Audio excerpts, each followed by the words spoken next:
getting on the old lunettes for this. Today, I'm answering all your burning questions about wine. That's it, nothing else, just the burning questions about wine. If you have something else that burns, you need to go talk to your doctor. But today, I'm answering all your questions, or at least most of them, and we're gonna have some fun doing it. So let's get into it.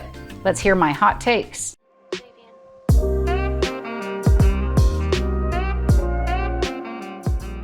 Hello, wine lovers. I'm Erin, the founder and chief sommelier here at the Wine Sisters, and I've got some hot takes for you today.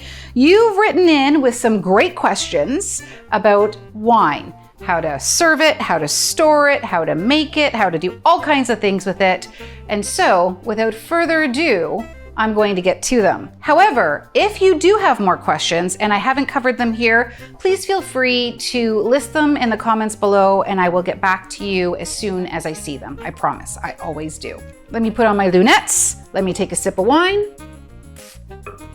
Delicious. Let's go.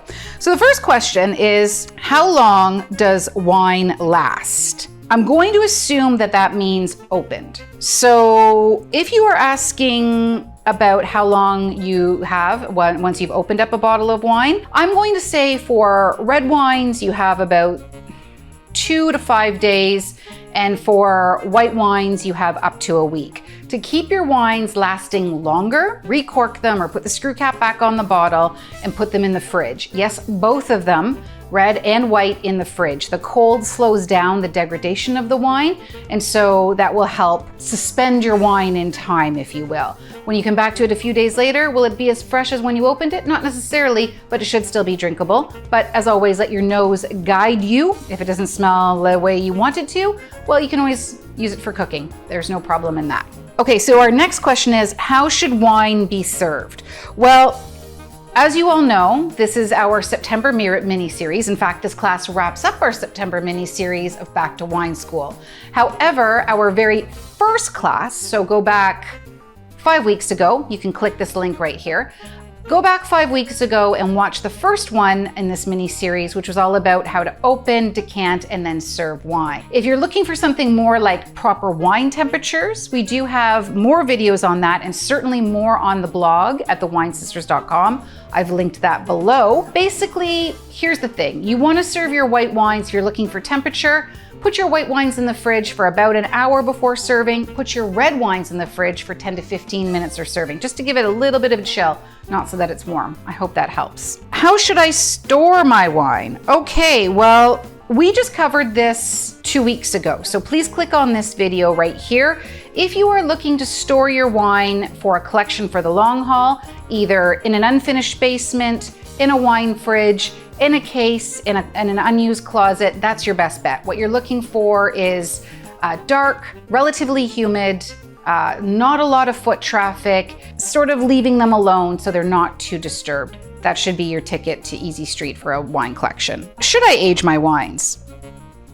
This is a very good one because, you know, not all wines are here for a long time. Some are just here for a good time. Hopefully you've got a neighborhood wine store that will help you find the wines that you're looking for that's right for the occasion, whether that's for immediate consumption or for something significant down the road. Generally speaking, wines that are meant to age, and this is of course a very big generality, wines that are meant to age in a cellar, properly stored, you're gonna pay a little bit more for them, of course.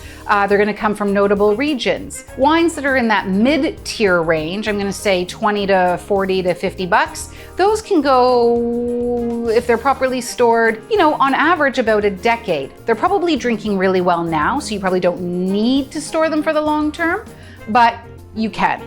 And then wines that you probably want to have right away, those are going to be the wines that are in the clear glass bottles, things like rosé, Pinot Grigios, certain Sauvignon Blancs. Those bring joy right now, but they're probably going to not bring joy in 5 years. So it depends on the wine as to how long you want to store them for.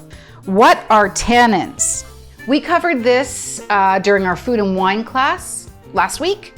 Go check that out. You can find that in that video here. But in short, tannins are a structure or a compound that's found in wine, typically red wines, because they exist in the skin of grapes. And to make red wine, you need skin contact. They also exist in chocolate, black tea. They have this sort of gritty feeling in your mouth, like your lips can stick to your teeth or that your mouth is full of cotton balls.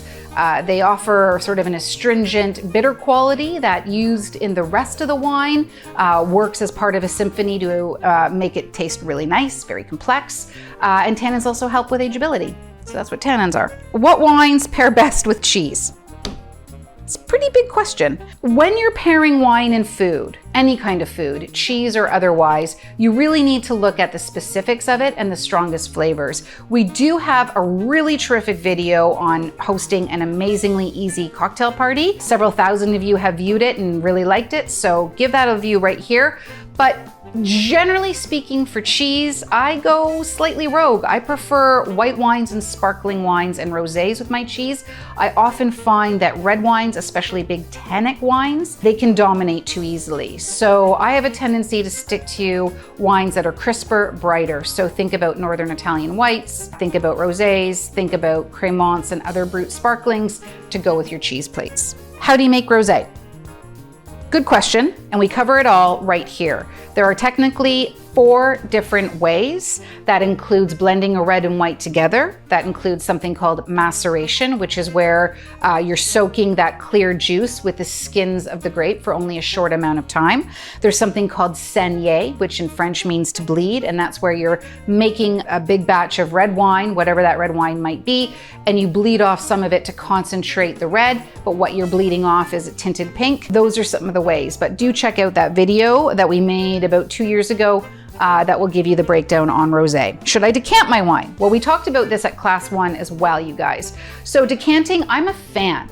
I do it for all kinds of wines. It will never hurt the wine unless it's very old and fragile, but that's a very rare case, I think, for most people. To decant, yeah, I would. And as I said in that first video, generally about an hour is all that you need. But whether it's going to be something lighter like a Valpolicella or a Gamay, or certainly if it's something more robust like a Barolo or a Syrah, yeah, decant it. Orange wine. What is orange wine? This one is confusing for a lot of wine students. Now, orange wine, at the end of the day, it's just skin contact white wine. So when you make wine, you pick your grapes, you crush your grapes. What comes out is going to be the juice, of course. And normally for white wines, it basically runs through a sieve because you no longer need those skins and stems and stuff like that. So you just get that clear juice. However, for orange wine, you allow that juice to sit with those skins, and there's a reaction that takes place that turns the wine orange. A little caveat to this is that all natural wines are orange, all natural white wines are orange, but not all orange wines are natural. I hope that didn't make it more confusing, but basically at the end of the day, orange wine is just a skin contact white wine. Why would you call a wine buttery?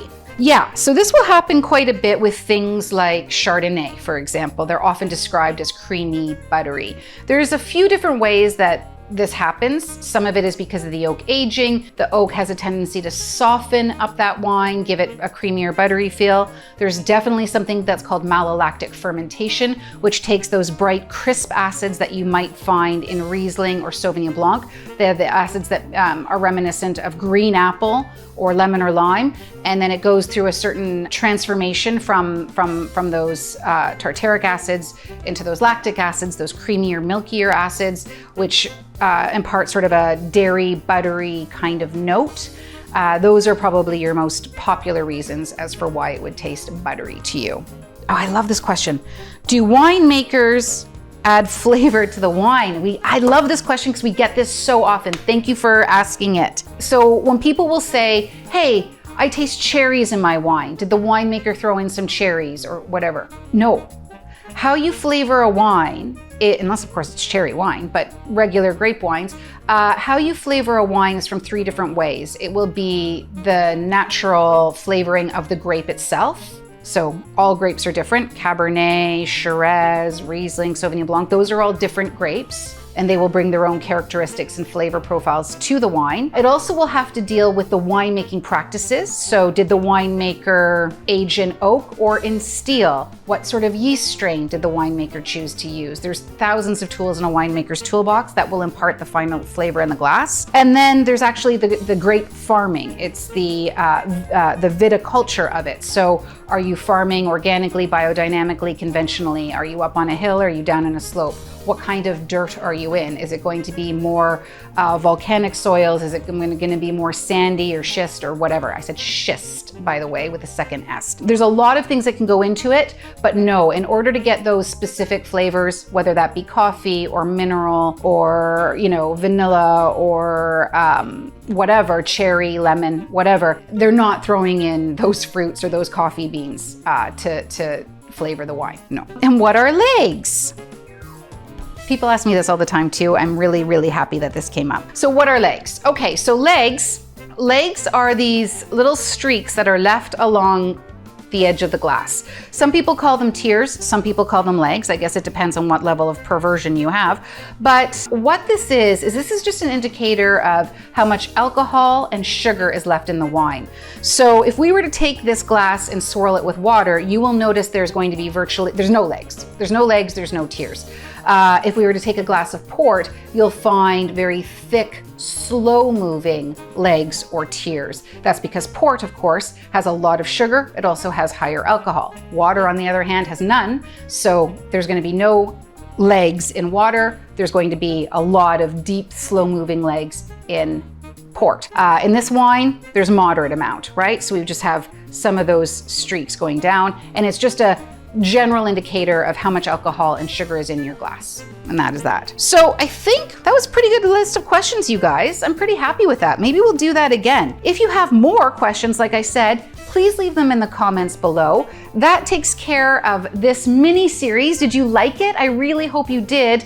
It's our little back to school, back to wine school mini series for September. So I hope it got you a lot of interesting facts and taught you a lot of things. I'd love to hear your feedback on whether we should do something like this again. If you're in the Toronto area, please swing by our wine school. Please swing by one of our tastings. We always love to see the faces that we connect with on the internet. We will be back next week. I think we're going to start some Thanksgiving coverage pretty much for October. Do hit subscribe, hit that bell, leave us a positive review. It really helps us battle out that old algorithm, the constant algorithm battle. So guys, I will see you next week. Thank you for participating in our mini series. And until I see you again, stay well, drink better.